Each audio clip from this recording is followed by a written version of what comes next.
Nestle के baby food product Cerelac में चीनी होने की रिपोर्ट आने के बाद जी बिजनेस ने यह खबर प्रमुखता से दिखाई और उसका असर यह हुआ कि फसाई एक्शन मोड में आ गया। जी बिजनेस ने इस खबर को लगातार उठाया था, कुछ सवाल भी उठाए थे और हमने साफ तौर पर कहा था कि प्रोएक्टिव एक्शंस, प्रिवेंटिव एक्शंस अगर इस तरह के कुछ भी सुरक्षित नहीं है, कम से कम शक की निगाह से देखने लायक तो है सर। क्या कभी ऐसा इकोसिस्टम हमारा सिस्टमैटिक रूप से, मैं तांत्रिक रूप से मैं समझना चाह रहा हूं आपसे, क्योंकि आप उस तंत्र का हिस्सा रहे हैं, आपने लीड किया है वहां से, क्या हम कभी उस सिस्टम को इंश्योर कर पाएंगे कि जब आंख बंद करके देश का नागरिक बोलेगा कि हां जो मुझे आ रहा है, मेरे पास जो कंज्यूम होने के लिए आ रहा है, कम से कम मैं उस पर आंख बंद करके भरोसा कर सकता हूं?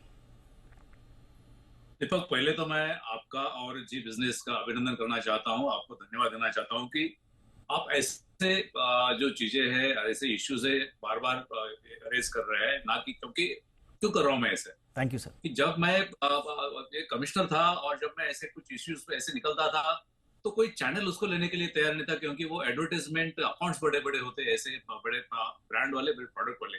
लेकिन आप जनता के सेहत के लिए, जनता की भलाई के लिए आप ये एडवर्टाइजमेंट अकाउंट ना देख के भी उसके ऊपर आप ऐसा जो प्रोग्राम कर रहे हैं। दूसरी चीज, थैंक यू सर। आपने शुरुआत में जो कहा है कि जो नेचुरल फूड का ये करना चाहिए, इस्तेमाल करना चाहिए बच्चों के लिए, मैं इसी के लिए बहुत अच्छी क्लिप आपने बनाई है।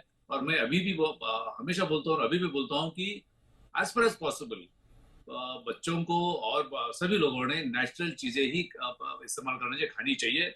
और वो तो एक तो ऐसे है कि हम उसी के पले पड़े बड़े हैं, इवोल्यूशन ही हमारा ह्यूमैनिटी का नेचुरल इसके ऊपर हुआ है, नॉट ऑन प्रोसेस फूड। और दूसरी चीज ऐसी कि वो चीप भी होते हैं और थोड़े से प्योर होने के भी आसार ज्यादा होते हैं। This number one. Number two, आपने कहा कि और मैडम ने कहा कि अभी वो खुश है कि अभी एफएसएसआई है, इसके ऊपर वो कुछ तो ये करने वाला है, एक्शन लेने वाला है। लेकिन मैं खुश नहीं हूँ। खुश इसलिए नहीं हूँ कि हमारे पार्लियामेंट ने 2006 में जो कानून बनाया है और जिस कानून का इम्प्लीमेंटेशन अगस्त 2011 से शुरू हो गया, वो कानून में ऐसा कहा, वो कानून क्यों आया, वो रिप्लेस किया गया। पहला कानून prevention of food adulteration act 1954 था, उसको खारिज करके नया कानून लाया। नया कानून इसके लिए लाया कि हम जो खाते हैं वो खाने के बाद अगर पता चलता है कि उसमें कुछ बुराई है तो वो पहले तो असर हो जाता है बॉडी के ऊपर, लेकिन ऐसा ना हो इसलिए नया कानून में किया है कि फ्रॉम फार्म टू फोर्क ये सब अच्छा रेगुलेशन करके जो हमारे प्लेट में आता है वो अच्छा ही हो, बाद में एक्शन लेने से कुछ फायदा नहीं है, ये प्रिंसिपल करके ये कानून लाया है। अभी जो एफएसएसआई ने जो रिएक्टिव किया कि हम ये करेंगे वो करेंगे, वैसा नहीं है।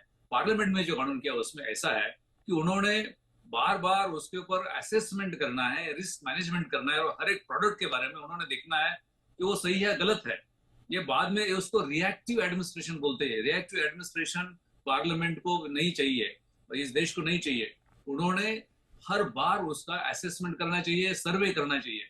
इसमें हुआ है क्या, तो मुझे लगता है हुआ नहीं है। दूसरी चीज है कि फूड सेफ्टी कमिश्नर स्टेट के उन्होंने कानून में बताया है कि उन्होंने वो जो इंडस्ट्रीज है वो जो प्रोडक्ट जब बनाती है तो उसमें क्या क्या कर रही है उसका उन्होंने भी सर्वे करना है, बार बार उसको चेकिंग करना है। वो किया है क्या, तो उसमें कुछ आता नहीं है। तीसरी चीज, मैं आपको इकोसिस्टम की आपने बात किया, देश में बहुत अच्छा इकोसिस्टम बनाया है कि इसके लिए उन्होंने इन्फेंट फूड के लिए food safety and standards, infant food के लिए 2020 में रेगुलेशंस बनाए, बहुत कॉम्प्रिहेंसिव रेगुलेशन बनाया है और एब्सोल्युटली। उसमें सब सारी चीजें दी। लेकिन उसमें उन्होंने कुछ इंप्लीमेंट नहीं हो रहा है। अभी उसमें हम शुगर की बात कर रहे हैं तो उन्होंने कहा है आप सिर्फ फ्रुक्टोज और ग्लूकोज और ऐसे ही चीजें यूज करना है, उसमें शुगर्स यानी सुक्रोज इस्तेमाल ना करना है। अगर किया तो भी उन्होंने एक परसेंटेज दिया है, ये है उसमें, अभी नए करने की जरूरत नहीं है।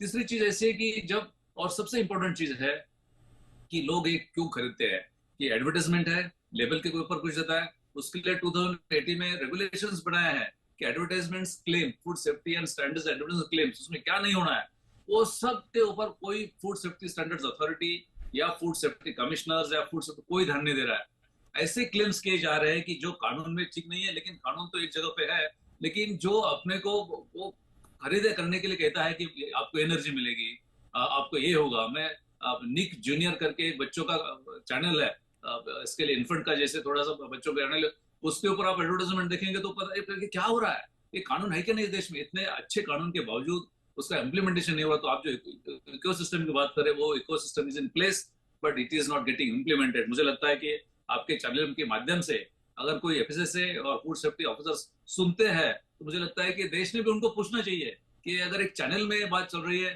तो पूरे देश में इतना बड़ा नेटवर्क बना है ऑफिसर्स का, कोई उसको इम्प्लीमेंट क्यों नहीं कर रहा है। एब्सोल्युटली।